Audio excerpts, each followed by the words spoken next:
Sama kayo guys sa pag-uwi ko. Pag-drive pa uwi.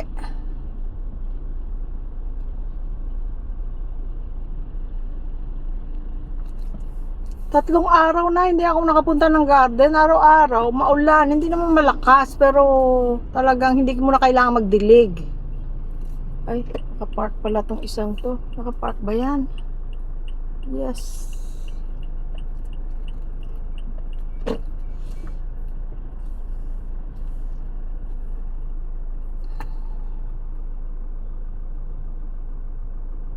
Kaya hindi ako nakapunta kasi yung hindi nag-i-stop ang ulan. Kahit na hindi siya malakas, pero ulan. Sabi ko, at least hindi mainit para na matubigan sila. Masarap ang ulan. Para sa mga tanim, masarap ang ulan. Iba yung tubig ulan. Tapos may sayote akong ilang beses na kami nag-try kung anong nakikita namin online ng pamamaraan ng pagtanim ng sayote. Hindi siya successful. Parang ito pala ang successful dahil kasi mataas na ang kanyang stem, green na green ang kanyang dahon. So, dapat today, ililipat ko na siya sa kung saan siya talaga itatanim. Kasi nasa pa lang siya, nasa paso. Kaya lang, late naman akong makakarating sa bahay, madilim na. Tsaka muulan-ulan nga rin, kaya hindi ko maitanim-tanim. So hopefully itong time na to maging successful kasi so far we never got this far before sa kung anumang pamamaraan ng pagtanim ng sayote. Kung ano-ano tinry natin. Ilak sayote ang nasayang, buti pag ginisa ko na lang yun, masarap pa. Ay, hindi pala ako nakabili ng sayote. Ay, hindi, doon na tayo bibili sa talipapa. Pagkailangan ko na. Meron akong upo. Dahil kasi guys, sayote, gigisa mo lang kahit walang sahog. Ay, napakasarap kaya. Tapos yung pagluto mo, hindi yung lutong-luto. Kailangan meron pa siyang crunch ng konti. Uy, ang cake ni Madam, mababasa. Nakita nyo guys, si Madam, sa tricycle, meron siyang cake. Nilagay niya sa ibabaw. Parang ulan-ulan na naman.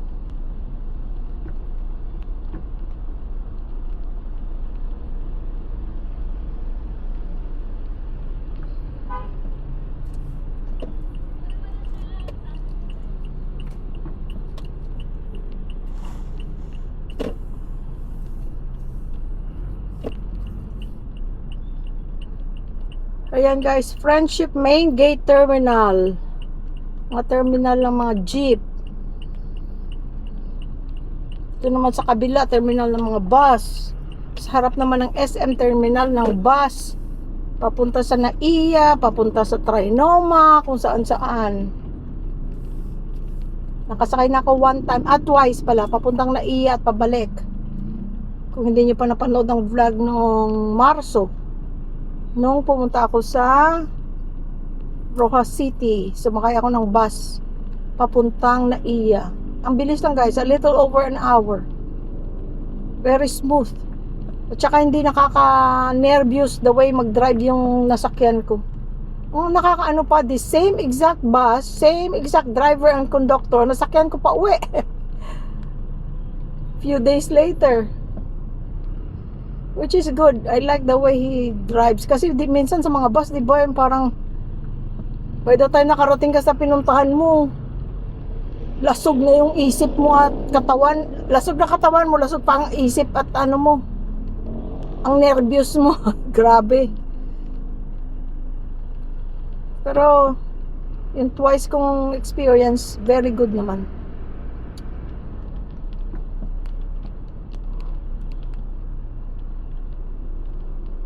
Oh, sige, I give you a chance. Go. Maganda yung high ace na van guys, no? Marami kayong ilang beses na kami yung nagre-rent. Nung pumunta kaming Baguio, pumunta kami ng Zambales.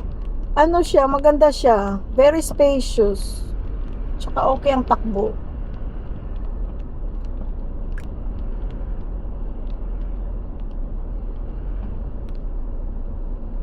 maganda rin yung meron kang ganyan. O kaya lang, for example, kahit na, wala, number one, wala kaming pambili ng ganyan. Number two, anong gagawin namin? Dalawa lang naman kami. Pag dumating ang mga bata, kahit dala pa nila yung mga, ano nila, mga palablab nila, eh, kasya naman kaming anim.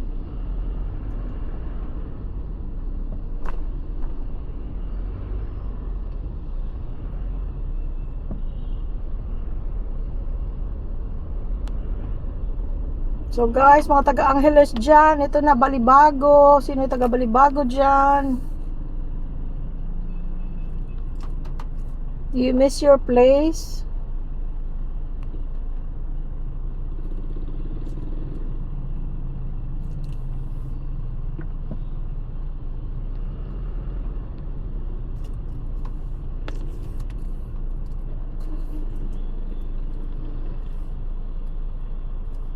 Norma Ortiz, my friend, sabi mo, you're wondering kung makakadrive ka ba sa Pilipinas. For sure makakadrive ka sa Pilipinas kasi kung ako nga nakadrive, for sure makakadrive ka. Pero ako, hindi lang ako pinadrive kaagad ni Louie Boy nung unang dating namin. Sabi niya, be observant first. Observe. Iba ang pag-drive sa Pilipinas, iba ang kalakaran, iba ang ganito ganyan. Kaya sabi niya mag-observe ka muna. Eh, dumating ang panahon nung last year ba yun? Last year yata. Dumating ang panahon na kailangan sunduin ng kapatid ko. Galing silang Naiya, sumakay sila ng bus. Galing silang na Roja City, sumakay sa eroplano, bumaba sa Naiya, sumakay ng bus, bumaba sa SM Clark. Siyempre, kailangan namin sunduin. Ang nangyari, medyo, may ulan-ulan that time. Tapos si Louie Boy, hindi naman talagang full on na flu, pero may laglat sipon, ubo. Sabi ko, ako na lang ang pipick up. So, wala siyang choice ngayon. Ako ang nag-drive. Pero may tiwala naman siya sa pag-drive ko. Ayun, mula noon, nagda-drive na ako. Pero before that, nagda-drive ako, pero dalawa kami.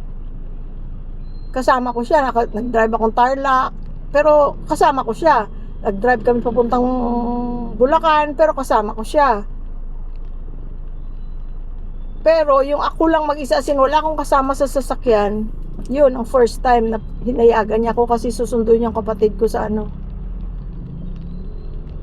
sa bus stop doon sa may SM Clark. Tapos from that time on, minsan pumunta akong Marquee mag-isa, may time na pumunta akong Landers mag-isa, pumunta ako ng SM mag-isa. Uy, God bless mga Grab. Oh, maulan, mga nakamotor lang sila. Sana hindi sila magkasakit. Mahirap magkasakit. Magastos na, hindi ka pa makakapagtrabaho. Kung masama pakiramdam mo. Teka, hinaan natin ang aircon, medyo malamig.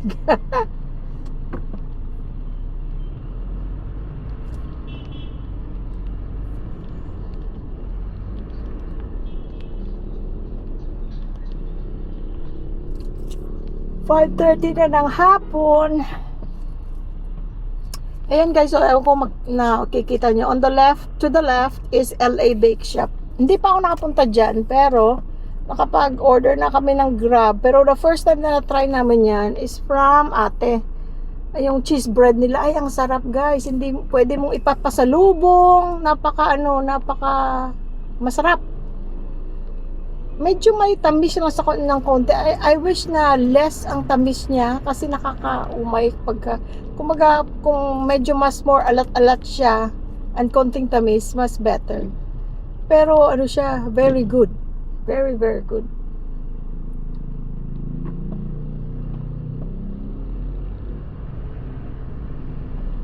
Next month, na namin ni Louie Boy? 29th wedding anniversary at saka 58th birthday ko. Sabi ko, saan mo gustong pumunta ga? Ako walang may sagot. Hindi niya alam. Sabi ko, ako kahit Thailand, pwede ako kahit naka 2 punta na ako ng Thailand. I like Thailand. I like the vibe. I like the food. I like that it's affordable. 4 hours lang, nandun ka na. Cebu Pacific. Right now, on ticket, is like 300 something. Like 306, 302. Eh, first namin punta ng Thailand. Galing kami Amerika, papuntang Thailand. Ay, napakamahal ng ticket. That time, parang 1,000 mahigit that time. Ano ko rin yun? Yun din, birthday at saka wedding anniversary din namin that time. Sabi ko, punta tayo ulit ng Thailand. Hindi siya makapag-decide.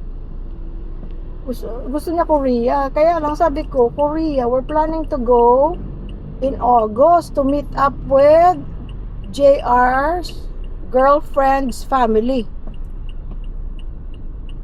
Kasi ang father niya nag-for good na rin sa Korea. Dati silang mga entrepreneur sa Atlanta. Ngayon, ang mama niya at siya uuwi ng Korea.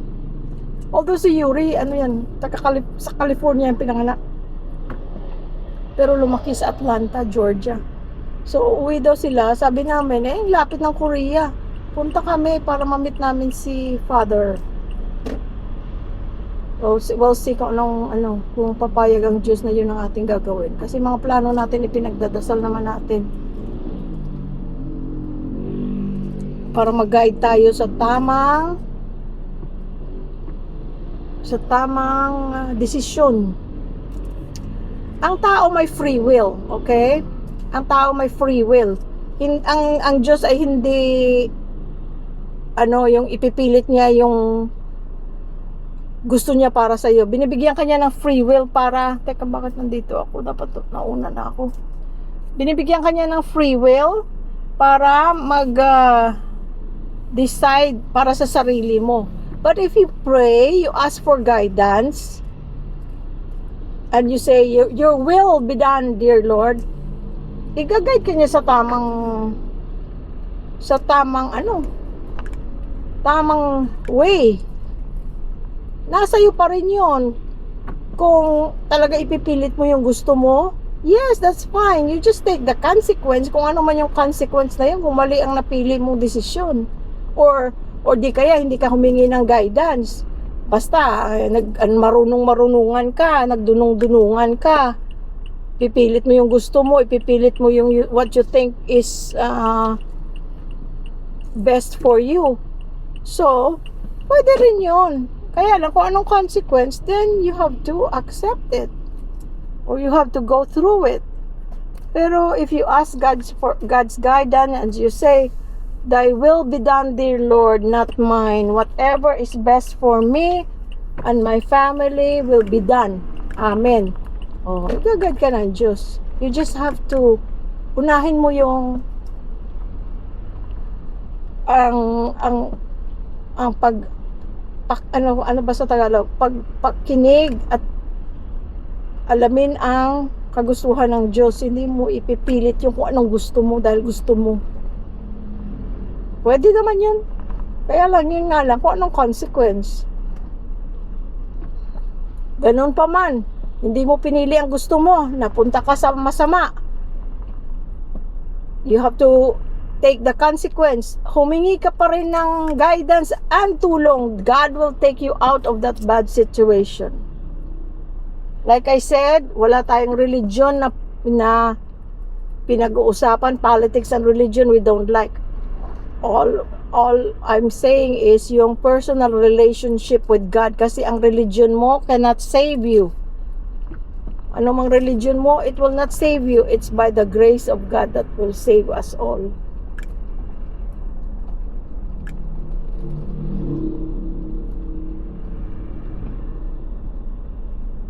Lakas ng tubig sa ano yan dyan, river yan dyan to the right.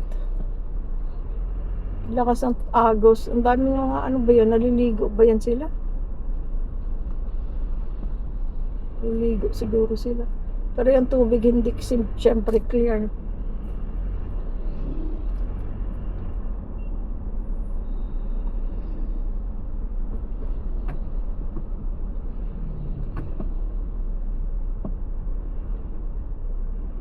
Kahapon sana kami lalabas, guys. Ano nga, yung makulimlim, tapos on and off, umulan-ulan. Ay, nakakatamad.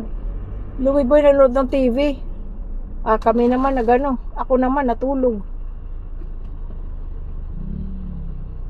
Ang kagandahan sa akin, guys, para tulog ako, kahit matulog ako sa hapon, matulog ako sa umaga, whatever, pagdating ng tulog sa gabi, no problem, guys. Matutulog na naman ako. Hindi ba yung karamihan, di ba, pag hindi ako makatulog dahil natulog ako nung hapon or late na akong gumising kanina, ngayon hindi na ako makatulog. Ay, naku, sa akin lang problema yan, tulog na naman ako. Sabi ko nga, Louie Boy, yan ang talent ko, hindi yan mabili ng pera. Yung masarap kang matulog, hindi mabili ng pera yan. Dahil yung iba nga may gamot na, may insomnia pa rin, di ba? Siguro sa buhay ko, ilang beses lang ako na insomnia for whatever reason. Ay, ang pangit ng feeling pala na gano'n, yung gusto mong matulog, pero hindi ka makatulog. Ay, naku, ang hirap pala nun. Kung may higa ko lang yung ulo ko, ay, wala na, tulog na.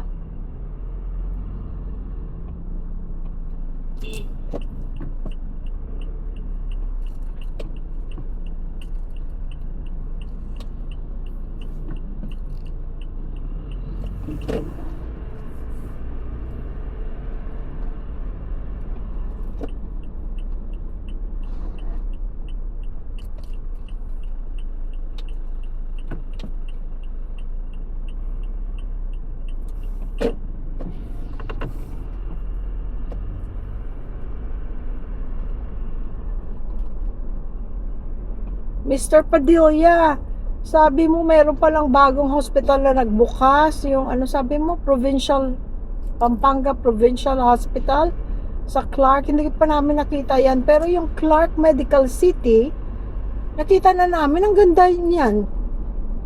Ang ganda sa loob, pero parang nasa Amerika kasi or sa ibang bansa kasi ang mga tao puro yung mga pasyente, alam mo yung mga expats, puro mga puti, itim. Ang dami. Ano ba pinunta namin doon?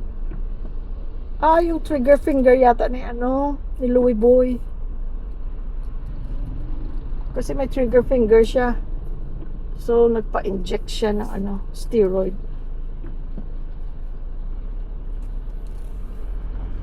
Ang ganda sa loob. Bagong-bago. Tapos, yung provincial hospital pala bago. Maraming hospital dito sa Pilipinas. Ay, sa Angeles at Clark.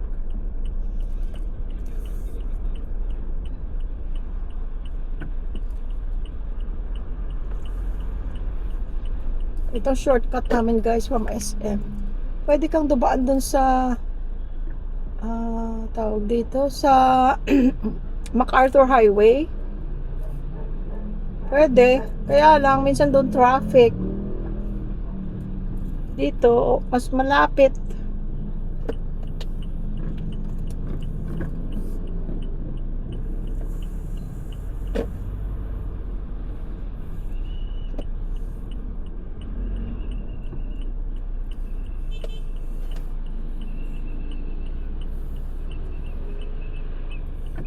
Pauwi ang mga tao, busy ang mga daan.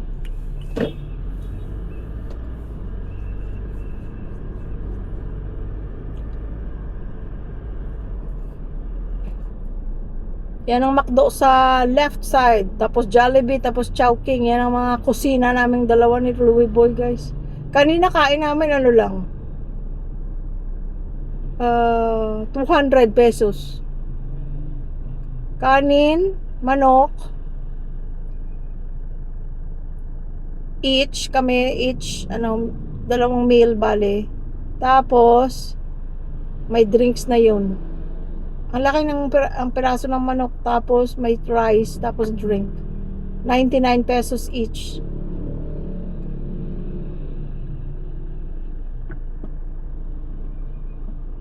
Kung mag-extra rice ka, 38 pesos. Tapos, mayroon pang ano yun. Depende ha. May, mismo dito sa McDonald's na to, depende sa ano, kung sinong cashier. Kasi kung minsan, they honor the 20% discount. Yung tawag doon sa meal na yun, sulit busog meals, 99 pesos lang each. May iba na hindi nila, they will not honor the senior discount na 20% kasi sabihin nila, ma'am, it's already, kumbaga, ano na yan, promo na. Pinakamababa na yun na price. So, okay lang kasi mababa nga naman ang price. Pero yung iba naman, sila pa magtatanong, ma'am, meron kayong PWD or senior card? Meron. Babawasan pa nila ng 20%. So, depende.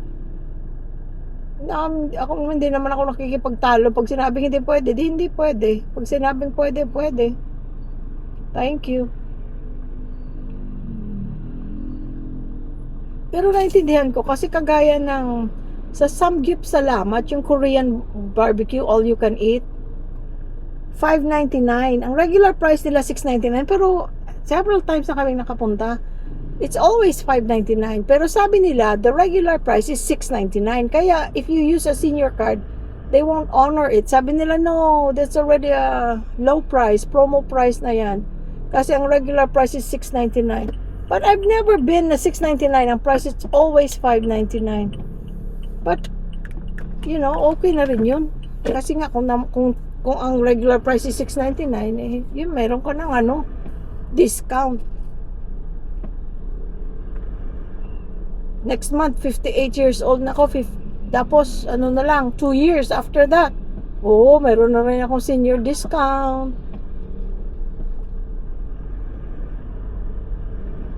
It helps. Pati yung gamot, pwede kang mag-senior discount. Basta, prescription.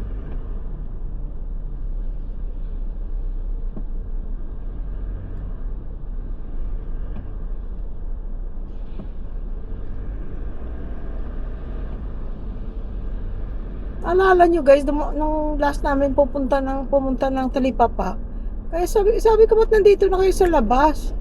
Hindi niya siguro ako naintindihan. Nakangiti lang siya, hindi siya sumasagot. 2 beses ako nagtanong. Yung pala kanina, pagdaan namin, nakita ko, yung pala doon sa loob, kung saan sila dati, parang ginigrade. Siguro may gagawing building or something.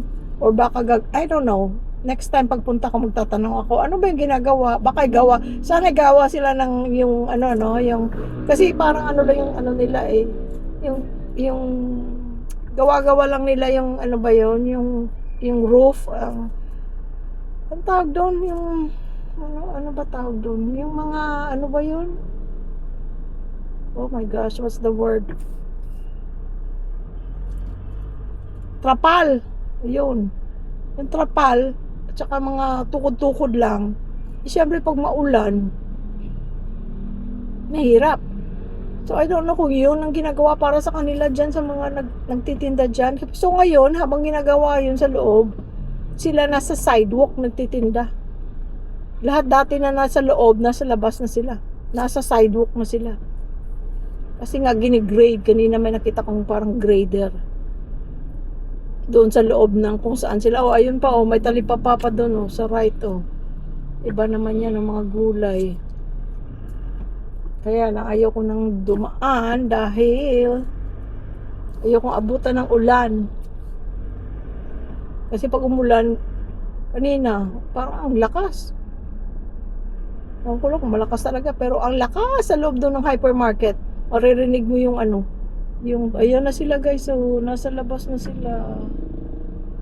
Ayun, ang laki, ano kayang ginagawa doon? Makikichismis ako next time pumunta ako sa pupunta ako sa Talipapa.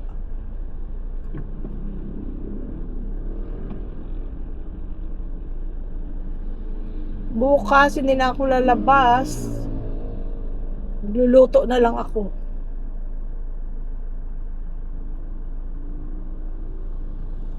Gusto ko magluto ng embutido. Kanina may nakita kong frozen doon na embutido. Beef pero may pork. Ay, hindi ko na makain. So, ano na lang, magagawa na lang ako.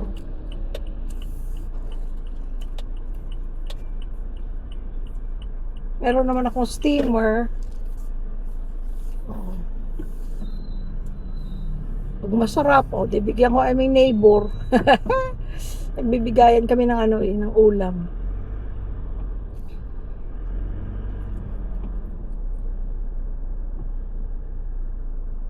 Ang sarap ng niya. Every time na magluto siya ng langka na may gata. Naku, sarap-sarap. Tapos yung niya, sahog niya, dilis, binibigyan niya kami, napakasarap. Masarap siya magluto. Yung niya, ano ba yung niluto niya? Pansit din, masarap. Tapos yung din, bilo-bilo. Sarap din. May tao talaga masarap magluto,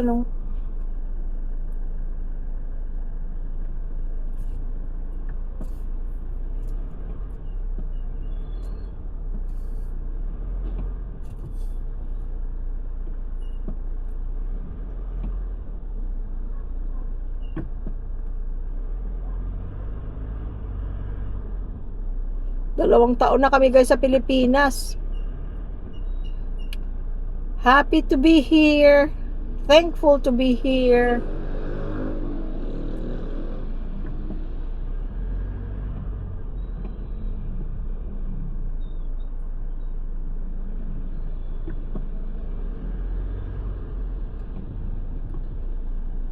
Parang out of budget pa ako kanina sa sa SM. Sa bagay, wala naman akong specific. Kasi na-stress ako pag ganyan yung talagang specific na kailangan. Hindi ako magsobra sa ganyan. Na-stress ako sa ganyan, guys. So, ang ginagawa ko na lang, as long as I only buy what's needed, at saka yung mga wants, iisipin ko muna, teka, do I really want this?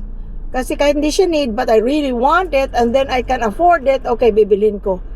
Pagka want ko, pero hindi naman masyado, or hindi ko afford, hindi na, wag na.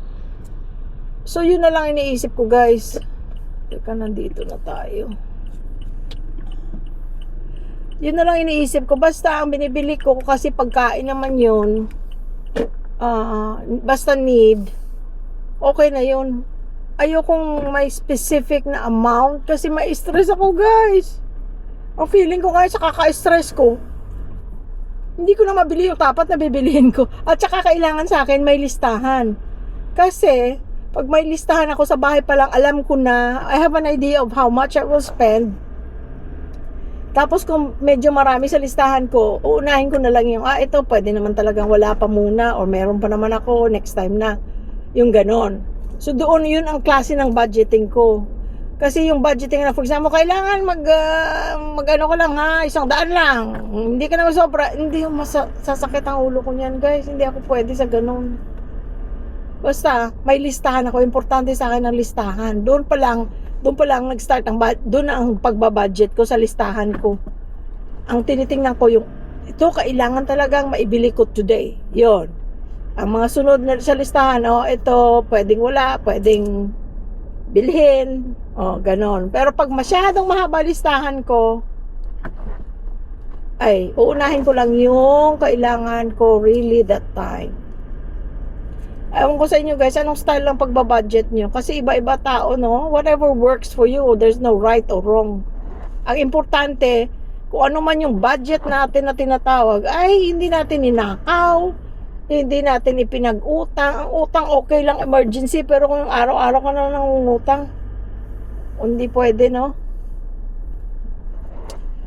Kaya yun ang style ko guys ng pagbabudget ng aming kasi syempre bibili ka kahit na for example malaki ang ginasta mo ngayon, pero matagal ka na naman ulit bibili ng yung mga pinamili mo ngayon, it will last for a long time. May mga bagay ka doon na binili na hindi mo naman yun mauubos this week lang, hanggang next month meron pa. So ang next month pamimili will not be that big.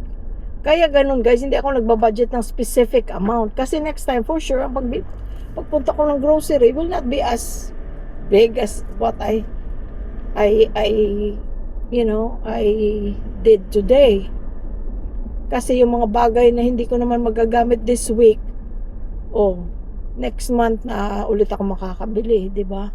Ang ganun. Whatever works for you, yun ang the best way.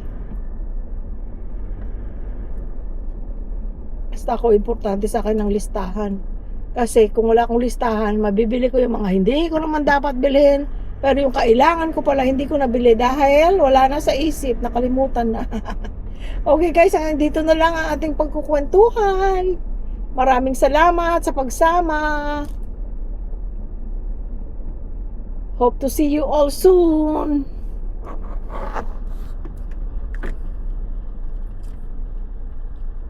Bye-bye. Love you all.